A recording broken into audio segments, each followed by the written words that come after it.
many kids laughing? थोड़ा volume कम करने बोलना पड़ेगा इन सबको. Hi guys, I'm Pallak and welcome back to my channel.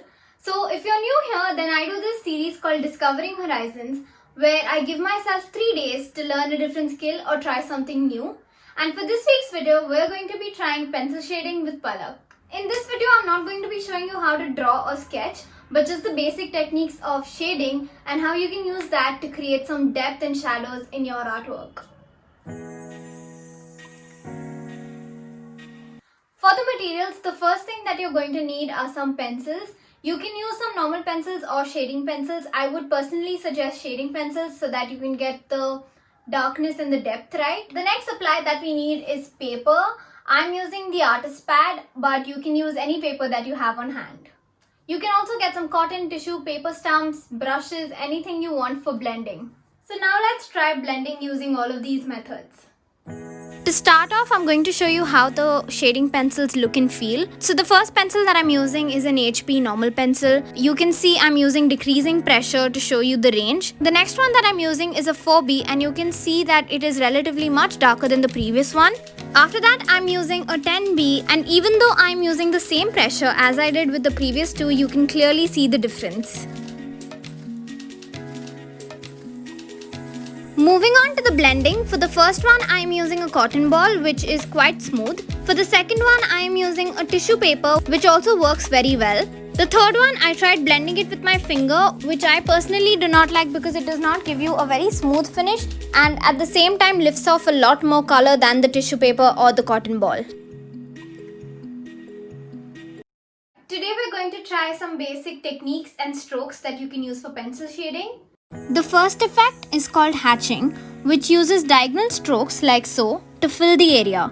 You can make different tones by switching the pressure or by adding more layers. The next one is called cross hatching, where you start by hatching using the same pressure throughout the area and then layer it by hatching on top in different directions, maintaining the same pressure with each layer to create different tones.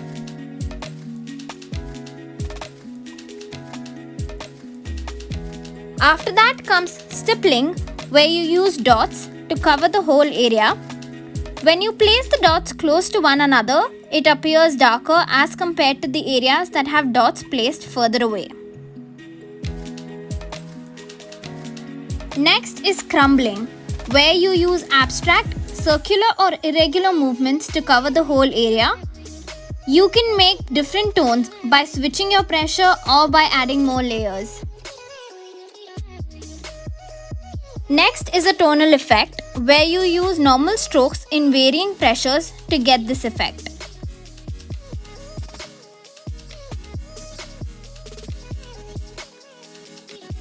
Finally comes smudging, where you first lay down the color and then blend it out by a method of your choice. Now that we've learnt our basic, let's try to add some light and shadows into our artwork. We will also try to replicate the same effect using some color pencils.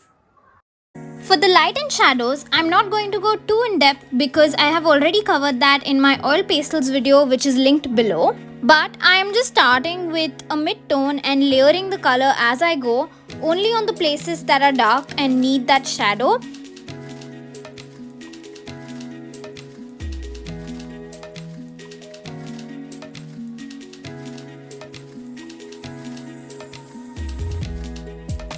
And also to make my highlights pop a little, I am going over with an eraser.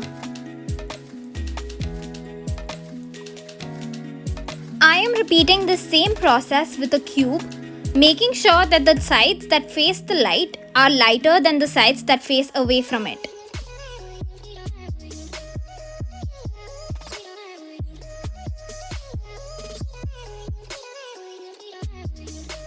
For the color pencils, I am again using layers to build the colors up as I go, leaving the highlight completely bare as you can't really erase color pencils. Another tip is to use your white color pencil to blend your colors in easily.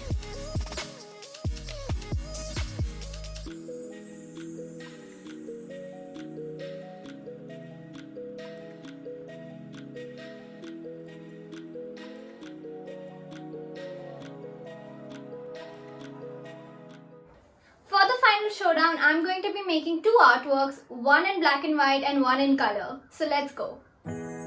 First, I went ahead and drew my subjects, and these are just images that I took off of Pinterest. Then I filled in my midtones area by area and then slowly started layering the colors to create shadows and depth.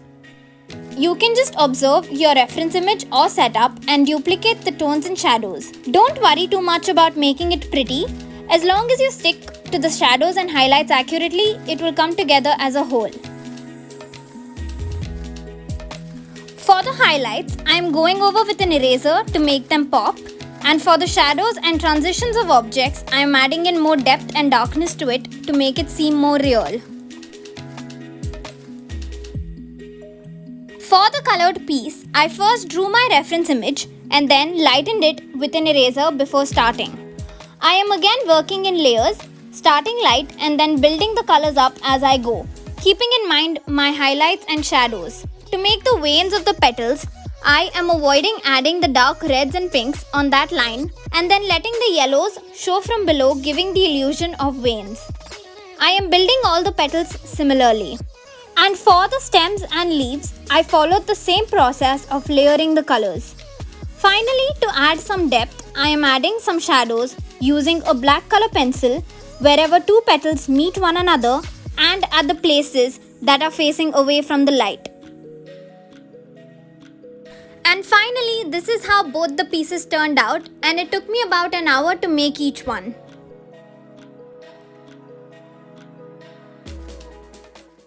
Finally, we're at the end of this video, and thank you so much for watching. If you liked the video, then please make sure to like, share and subscribe if you want to see more.